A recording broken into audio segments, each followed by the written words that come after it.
Okay, welcome to our LinkedIn Live guests that are going to join us as we do this broadcast, but also to any of those that are listening later on, as I'll be able to click on it in LinkedIn and bring up this live stream. We haven't done a live stream with anyone for a little while now, so we thought it was time to update the market of what Quality Insight's up to and where we are, particularly with additional services. It's a program that we're quite proud of how we've sort of pieced together what we think is market leading, and how this will give providers that extra edge in the marketplace, but also give residents something that both provides value and value for money, but also value in the service offering as well. I'm joined as usual by Paul Murphy and Lisa Goff. Just a reminder, Paul's co-owner of Quality Insite Bed Search, and Lisa Goff is operations manager for Quality Insite Bed Search. So we've actually had the added benefit of Lisa immersing herself into additional service programs in the last couple of weeks. So we know our team is well rounded around what has to happen for the provider at the coalface point of view. We're pleased to launch INSITE Care Plus. So INSITE Care Plus to us is a all-encompassing additional service program where our Quality Insite team can review current programming. If the provider doesn't have additional service programs in play at the moment, we can review the necessity or focus group around how you'd actually introduce that into your business. We know there are some other competitors that do something similar in the market, but where our point of difference is that we work at the coalface. And we have a good understanding of what's required from a legislative point of view and a market point of view, because we're hearing it every day. And Lisa would attest to the feedback loop that comes through quite readily. So what are additional services? So additional services are those services that the provider can charge outside of the Care and Services Act that are currently in play. So as we know, we had an update in June last year that pretty much specified what additional services should be and what they can't be. And what they definitely can't be is stuff that is already charged within the home that should come under the Care and Services Act. And it also shouldn't be a compensation or a reclaim back for any capital expenses. So that has changed the game a little bit in terms of what providers were charging before as to what they're charging now. One of the key things that have come out of the additional service updates is that there's a real focus around access to the programs themselves and derived benefit. So Lisa, I'll just open up to you. Like you've seen it a fair bit now that the having the ability to have the resident have access to the program is an absolute must and something that always should be having. But the derived benefit thing is a bit that's a little bit trickier, and we know that. There's reporting and all sorts of metrics that needs to go into that. So what have you seen when you've been pulling apart additional service programs? Yeah, absolutely, Brad. I think, like you said, the derived benefit is the key there. And, as conditions change and as people's ability to take up services changes, it's super important to have that ongoing review process in place where you can confidently say that the people that are on your program are able to receive a benefit directly from the services that they're getting. And that those services are suitable for that person at that point in time. Evidence is also key. So being able to back up the services that are happening, that are taking place, having something that actually proves that, yes, that service did happen on this day or that it was declined for whatever reason, and to have that saved and stored, ready to go should the need arise to actually have that. So yeah, it's definitely an important thing, and it's something that people are getting caught out for, is not having that evidence in place and not having that review process strictly in place as well. And of course, the best way to do that, I know we've got manual systems and the business or the industry is littered with a lot of manual processes, but having that digital concierge in hand is a real key to that. And there are a number of suppliers that do that, and we work with a number of vendors that have that sort of type of capability. But having that digital, I suppose, the digital repository of information it's far more efficient for the coalface workers at aged care, isn't it? Oh, absolutely. Yeah, there's no replacement for it. And I think as things are moving on, the need for digital resources and having those simple ways of recording accuracy and recording attendance accurately, is absolutely key. Without it, it's really just a struggle to go through manual processes and manual paperwork to find evidence when the need arises. And we all know that everyone's short of time in the industry, so digging through piles of paperwork to find things is really not ideal. Yeah, and another key metric coming to this as well. Sorry, Brad. Coming to this as well from the surveys that we've done. So Quality Insite, as everybody knows, we've done thousands of surveys of residents for on behalf of providers, but also as part of the quarterly QI surveys. And the additional services is one of the regular complaints area where people don't get the service they're supposed to get, or as Lisa mentioned there's no evidence they got it. So even if they did get it, if the family doesn't think they've got it, there's no evidence they didn't get it. So some of the additional services programs are charging a fair bit a day, which is not a problem as long as the people are getting the services. And that seems to be a regular feedback complaint that we're getting.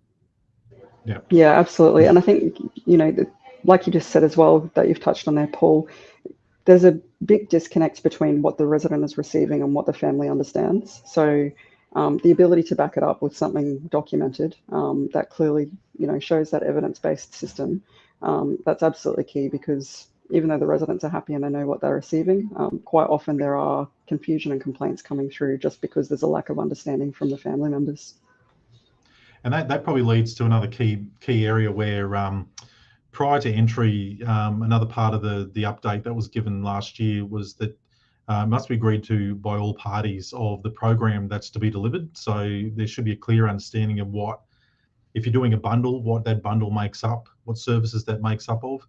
And then there should be a regular review, which is to be nominated to the resident or resident EPOA prior to a review taking place, so they're aware that it's going on. So there's quite a few different little pitfalls that are out there that providers need to be aware of, and that's where we factor in our expertise around a lot of this. It's not only what programs deliver, but what you need to do to deliver your programs as well, and do it effectively and efficiently for your own business. That sort of leads us on to that, the programs that deliver value. So how do you know that your program delivers real value? And that's one of the keys of where, I guess, you look at companies like ourselves that have tried and tested in different providers, but also your own market will dictate to you what is value for money. And you don't want to do that through a massive amount of trial and error, but you certainly need to understand what your market does. So we spent a fair bit of time surveying not only the resident mixture that you've got there, but we also look at the holistic market as well when we do our surveying. Paul, you mentioned before we've done well over a couple of thousand surveys of residents, and you touched on some of the key areas that people are looking at. But when it comes down to the value or understanding of what services are provided, what do you think are the real bugbears for that consumer right now in terms of the value? So there's probably two or three different things, because it's never one thing alone. One thing we're getting a lot of families giving us some feedback around is what they see is really cost recovery. So where something's included as additional services, for example, that's the family thinks is probably really business as usual. It should be included. So these are where you have sort of food offerings that are not differentiated really from the average food offering or from the standard food offering. And that becomes an issue when, from our side, when we're looking at it from a provider point of view, how do you differentiate what families on additional services programs are getting versus families who aren't? And the families know that they can see what other residents and other families are getting. If they feel that they're getting the same and getting charged for it, that's a big problem. The other issue, as Lisa touched on before, would be where families and or the resident themselves aren't aware they got something. So they didn't know the cinema night was on, or they didn't know there was something, a booking made for something or other. Now, the resident may have been and done that, but as Lisa said, if there's a disconnect there and the family didn't see pictures of it and didn't know it was on, in their mind it never happened. So they're the two issues, I guess. What's the difference between what we're paying for and what others are getting? And secondly, are we getting everything that we're paying for? And if there's no evidence of it, they're not. I mean, my general rule is if you can't prove something was delivered, it didn't happen. So, and I think certainly from a family point of view, that's clearly the case. they're probably the two major ones. There's probably 2 or 3 other issues that keep on getting raised, but that what is an additional service? You just said it before. What is additional? What's business as usual? And what's additional? And if you can't clarify that, then whatever you're doing is not going to work. Yeah, excellent. And when we look at the program development itself, so what QI does in terms of coming in with a provider and working with them, we spend a fair bit of time up front discussing with your teams around what is the flavour or the DNA or the organisation that this additional service needs to be built around. And we work with non-for-profits and for-profits in both, and I can tell you both sets of providers, or I suppose background of providers, are looking for value in terms of their resident delivery, and then they know from there that the profitability will flow through, because you deliver great service, great product, people are happy to pay for it. And Paul had just said that earlier, even from his old financial background, that you're getting value for money, you know you're going to be happy to spend that money. What we also look at in terms of the programming is diversity. So we don't just look at going down one line of programming. We look at a good mixture. So it helps with the access and the derived benefit piece, where you can offer a range, but we also look at what is the extra bits that people want to do. Like, you don't want to be stuck forever doing an outing every time, and that's your additional service program. You don't want to be stuck forever along a food or beverage arc in terms of program or service delivery, because you've got nowhere to go if that person can no longer derive benefit from it. So we look at a lot of variety in terms of the program selection, and we look at developing programs that give you the opportunity to exchange or upsell. So we never put a program in place where we have a top dollar line set. We always give the provider the ability to say, here's a minimum amount for your bundle, and if people want to add on to that, by all means, let them do that, because that's free choice in the market as we see it. In that, we have to spend a lot of time developing vendor relationships. So we've worked closely with some key brands out there, Brenner. We work with Foxtel quite closely. We've got Allied Health Partners that we work with. We work with Altiris Financial in terms of different products. And what that means for the provider is we've vetted already some of these vendors. They fit with the DNA and the mantra in terms of developing really strong products and services for the residents and their loved ones. But also they're good people. They genuinely want to work and develop strong relationships within the business. In the vendor relationship piece, most of those providers, we don't take any commissions from at all. And the only providers we work with where we actually have some sort of paid arrangement with is where we supply a service ourselves with them.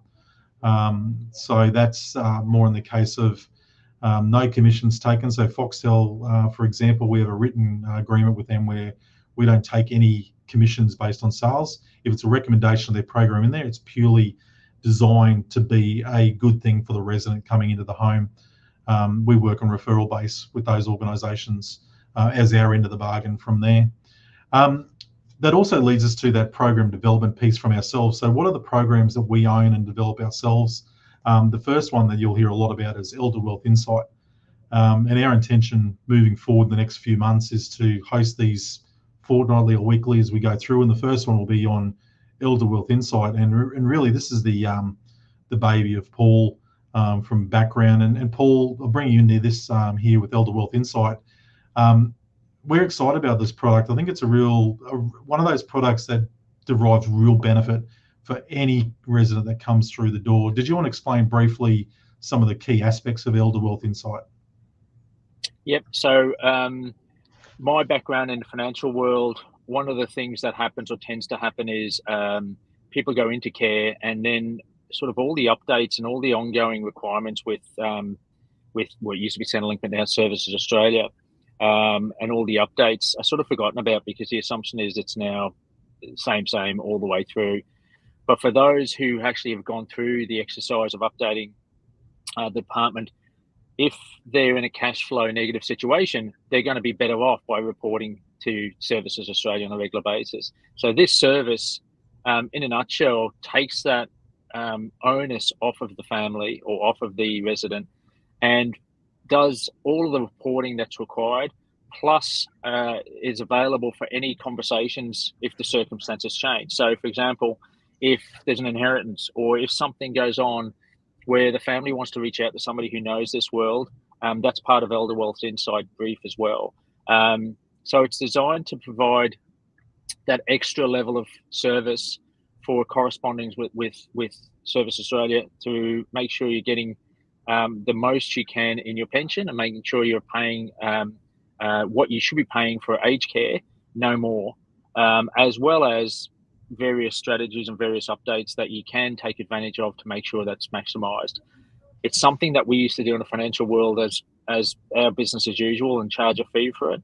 I just think once people go into care, they sort of forget about that, and that's where it's landed. The benefit, as you say, there's a definite derived benefit there if you've got a resource to reach out to for financial questions and queries. And the second thing is, if you're financially better off, it's certainly a benefit. And the real benefit for somebody in care, no matter what your condition, if you are getting a benefit from this, you can get access to this program anytime, regardless of capacity. So that's where we've landed. We've designed this program to take advantage of that service that's lacking at the moment and make sure that everybody's got it available to them. Yeah, and we see it a lot in our training too when we do sales training with frontline admissions and client relations type staff members, where that explanation of invoicing and all that sort of stuff can be a little bit cumbersome and confusing even for the workers within aged care.